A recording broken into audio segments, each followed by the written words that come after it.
ಹೌದು, ನಮ್ಮ ಜಯದೇವ ಮೈಸೂರು ಶಾಖೆ ಈಗ ನಮ್ಮದು 400 ಹಾಸಿಗೆ ಸಾಮರ್ಥ್ಯ ಇದೆ.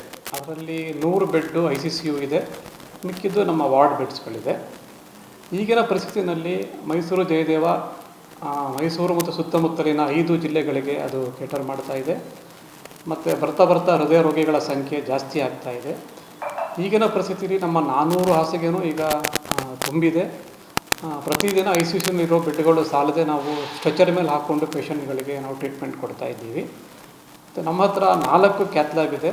ಅದನ್ನು ನಮ್ಮ ಮಾಡುವಂತಹ ಎಂಜಿಯೋಪ್ಲಾಸ್ಟಿ ಪ್ರೊಸೀಜರ್ಗಳಿಗೆ ಸಾಕಾಗ್ತಾ ಇಲ್ಲ. ಆದ್ದರಿಂದ ನಮ್ಮ ಹಾಸಿಗೆ ಸಾಮರ್ಥ್ಯನ ಹೆಚ್ಚಿಸೋದಕ್ಕೆ ತುರ್ತು ಅಗತ್ಯ ಇದೆ. ಇದನ್ನೇ ಮನಗಂಡು CM ಅವರು ಈಗಿನ ಬಜೆಟ್ನಲ್ಲಿ 180 ಕೋಟಿ ಅನುದಾನ ಬಿಡುಗಡೆ ಮಾಡಿ ಇನ್ನೂ 200 ಹಾಸಿಗೆ ಸಾಮರ್ಥ್ಯನ ಹೆಚ್ಚಿಸೋದಕ್ಕೆ ಕ್ರಮ ತಗೊಂಡಿದ್ದಾರೆ. ಇದು ಬಹಳ ಸ್ವಾಗತಾರ್ಹವಾದದ್ದು. ಇದರಿಂದ ಮೈಸೂರು ಜನತೆಗೆ ಇನ್ನೂ ಉತ್ತಮವಾದ ಅನುಕೂಲ ಸಿಗುತ್ತೆ. ಮತ್ತು ನಮ್ಮ ಜಯದೇವ ಆಸ್ಪತ್ರೆಯಲ್ಲೂ ಹೃದ್ರೋಗ ವಿಭಾಗದಲ್ಲಿ ಸಬ್ ಸ್ಪೆಷಾಲಿಟೀಸ್ ಅಂದರೆ ಮಕ್ಕಳ ಹೃದ್ರೋಗ ಚಿಕಿತ್ಸೆ, ವ್ಯಾಸ್ಕುಲಾರ್ ಸರ್ಜರಿ ಮತ್ತು ಎಲೆಕ್ಟ್ರೋಫಿಸಿಯಾಲಜಿ ಅಂತ ಹೇಳ್ತೀವಿ. ಈ ಥರ ಸಬ್ ಸ್ಪೆಷಾಲಿಟಿಗಳನ್ನ ಡೆವಲಪ್ ಮಾಡೋದಕ್ಕೆ ಈಗಿರೋ ಆಸ್ಪತ್ರೆಯಲ್ಲಿ ಜಾಗ ಸಾಲೋದಿಲ್ಲ. ಅದರಿಂದ ಇನ್ನೂ ನಾವು 200 ಹಾಸಿಗೆ ಹೆಚ್ಚಿನ ಸಾಮರ್ಥ್ಯ ಅಳವಡಿಕೆ ಮಾಡಿ 2 ಕ್ಯಾತ್ ಲ್ಯಾಬ್ಗಳನ್ನ ನಾವು ಅಳವಡಿಕೆ ಮಾಡೋದಕ್ಕೆ ಸಾಧ್ಯವಾದರೆ ಇದೆಲ್ಲವನ್ನು ನಾವು ಇನ್ಕ್ಲೂಡ್ ಮಾಡ್ಕೊಳ್ಬಹುದು. ಇದರಿಂದ ಮೈಸೂರು ಮತ್ತು 5 ಜಿಲ್ಲೆಗಳಿಗೆ ಇದು ಸಹಾಯವಾಗುತ್ತೆ. ಮೋಸ್ಟ್ಲಿ ಸಾಕಾಗಬಹುದು. ಈಗಿರೋ 200 ಹಾಸಿಗೆ ಮತ್ತು ಅದಕ್ಕೆ 2 ಕ್ಯಾತ್ ಲ್ಯಾಬು ICCU ಎಲ್ಲ ಮಾಡಲಿಕ್ಕೆ ಇಷ್ಟು ಹಣ ಸಾಕಾಗ್ಬೋದು ನಮಗೆ. ಸರ್, ಈಗ ಇರೋ ಬಿಲ್ಡಿಂಗಲ್ಲಿ ಇರೋ ಕಟ್ಟಡದಲ್ಲಿ ಇದೆಲ್ಲ ಮಾಡ್ಬೋದಾ, ಇಲ್ಲ ಬೇರೆ ಕಟ್ಟಡ ಏನಾದ್ರು? ಬೇರೆ ಕಟ್ಟಡ ಬೇಕಾದ್ರೆ. ಈಗಿರೋ ಕಟ್ಟಡ ಆಲ್ಮೋಸ್ಟ್ ಎಲ್ಲ ಫುಲ್ ಆಗಿದೆ ಪೂರ್ತಿ. ನಾವು ಏನೇನು ಎಕ್ಸ್ಪ್ಯಾಂಡ್ ಮಾಡಿದ್ದೀವಿ ಎಲ್ಲ ಬಿಟ್ಸು ಈಗ ಫುಲ್ ಆಗಿದೆ. ನಮ್ಮ ಹಾಸ್ಪಿಟಲ್ ಹೊಂದಿಕೊಂಡಂತೆ ಹಿಂದ್ಗಡೆ ಒಂದು ದೊಡ್ಡದಾದ ಫುಡ್ ಕೋರ್ಟ್ ಇದೆ.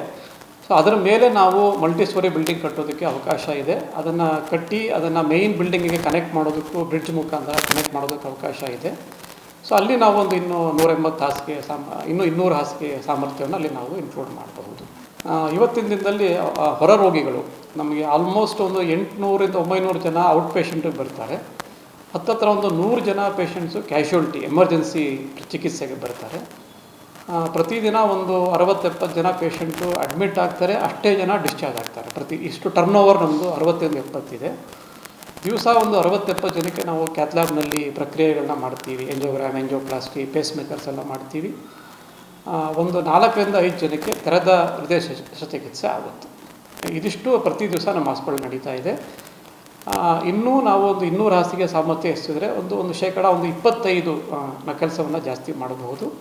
ಇನ್ನು ಮುಂಬರುವ ವರ್ಷಗಳಲ್ಲಿ ಖಂಡಿತ ಇದರ ಅಗತ್ಯ ಆಗಿದೆ. ಯಾಕಂದರೆ ಹೃದ್ರೋಗ ನಮ್ಮ ಜನತೆಯಲ್ಲಿ ಬರ್ತಾ ಜಾಸ್ತಿ ಆಗ್ತಾ ಇದೆ. ಹೃದ್ರೋಗ ಮುಖ್ಯವಾಗಿ ನಮ್ಮ ಜೀವನ ಶೈಲಿಯಿಂದ ಬರುವಂತಹ ಕಾಯಿಲೆ.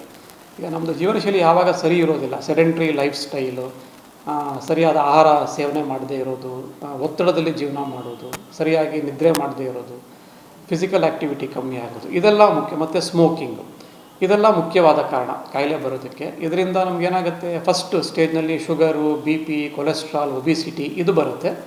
ಮುಂದಿನ ಹಂತವಾಗಿ ಹಾರ್ಟ್ ಅಟ್ಯಾಕ್ ಆಗೋದು, ಸ್ಟ್ರೋಕ್ ಆಗೋದು, ಈ ಥರ ಇದೆಲ್ಲ ಕಾಂಪ್ಲಿಕೇಶನ್ಸು ಬರುತ್ತೆ.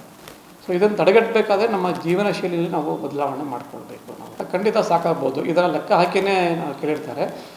ಇದರಲ್ಲಿ ನಮ್ಮ ಹಾಲಿ ನಿರ್ದೇಶಕರಾದ ಡಾಕ್ಟರ್ B. ದಿನೇಶ್ ಅವರ ಶ್ರಮ ಬಹಳ ಜಾಸ್ತಿ ಇದೆ.